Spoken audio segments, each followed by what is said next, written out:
and today is day 7 of 31 days Halloween. And today's review I'm actually super excited about because I just got done watching Cirque du Freak, The Vampire's Assistant. This movie came out in 2009.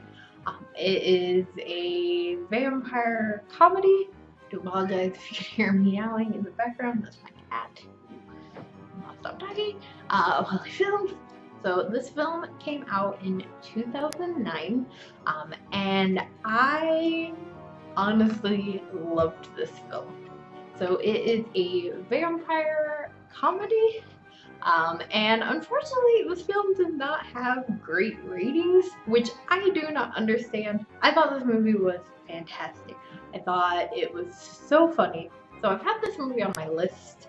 I watched it on Netflix in the US, and I've had it on my list to watch for a while, and so I finally decided I would watch it as part of the 31 days of horror.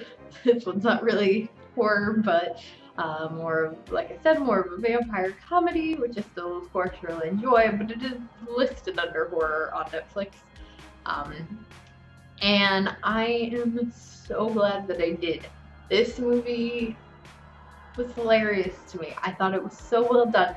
I honestly went to it thinking it was just going to be super cheesy, and I mean it is to an extent, which the concept of it is kind of cheesy, but they execute it really well, so it didn't come off super cheesy, like especially certain parts that I thought would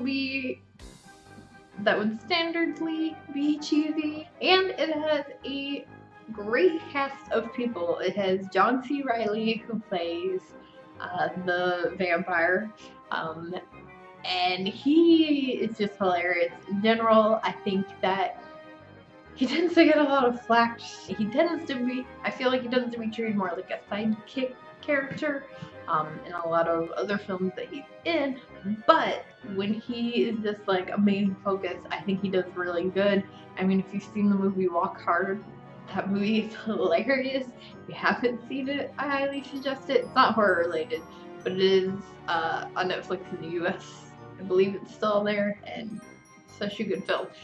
Anyway, and I think he did an amazing job in this. I think he helps with making it not too cheesy, because I think he is such a good comedic actor.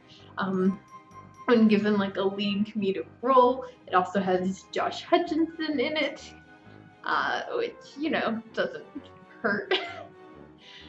He plays Steve, who is the Darren character. So Darren is the vampire's assistant, and Steve is his best friend. And it also has Selma Hayek in it. She plays like a psychic. William Dafoe is also in it, and he is another one of the older vampires. And one thing I love that they did, and I don't know if this was done so much on purpose, but he is very much like a Vincent Price looking character, and then they have another character who you don't meet, but he's mentioned, who is a vampire named Vincent, that he talks about at different points in the film, and I don't know if that was like done on purpose or if it was just like a coincidence, but I really hope that it was done on purpose. This character looked like Vincent Price, because just like some people would get that reference, and I kind of really loved that. And Patrick, I may be pronouncing his last name wrong, Fugit? I don't know if that's right. He's in it as well. He plays a like snake boy. He's got like scales, but he just wants to be like a rock star, which is fantastic. He was in Almost Famous as well as Wrist Cutters, which are two early 2000s indie-ish films. I feel like those are kind of the ones that he's most known for. He's in it as well, which is great. And yeah, I really enjoyed this film. I thought it was hilarious. I thought it was fantastic. And so, like, personally, I don't understand the bad ratings.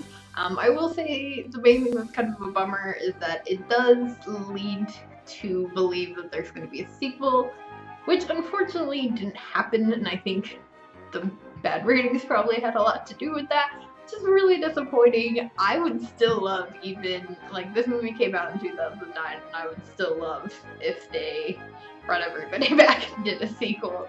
I'd be happy. I think it needed it, and it's a real bummer that we never got one. There's so many movies like that. Maybe I'll do a video on movies that need a sequel. Anyway, so I definitely feel like if they had known that they weren't gonna get to make a sequel, that they would have like included more, give it a more rounded ending. So that's really unfortunate. So we may never get that ending. We may never see more of this cast, which is a bummer because I really liked it. So I'm gonna go ahead and rate it.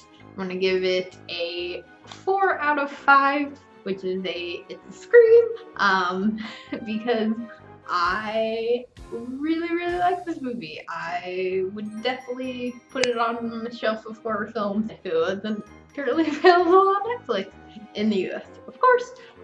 So if you've seen this movie, tell me what you thought about it in the comments below.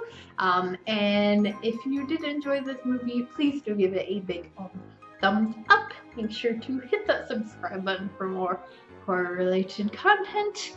If you want to make sure that you are notified every time I post a video, especially during these 31 days of horror, make sure to click that little bell. It should hopefully notify you.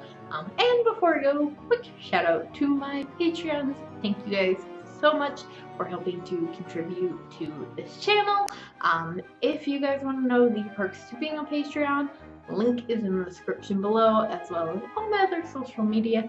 As always, thank you guys so much for watching, and I'll see you later with another video.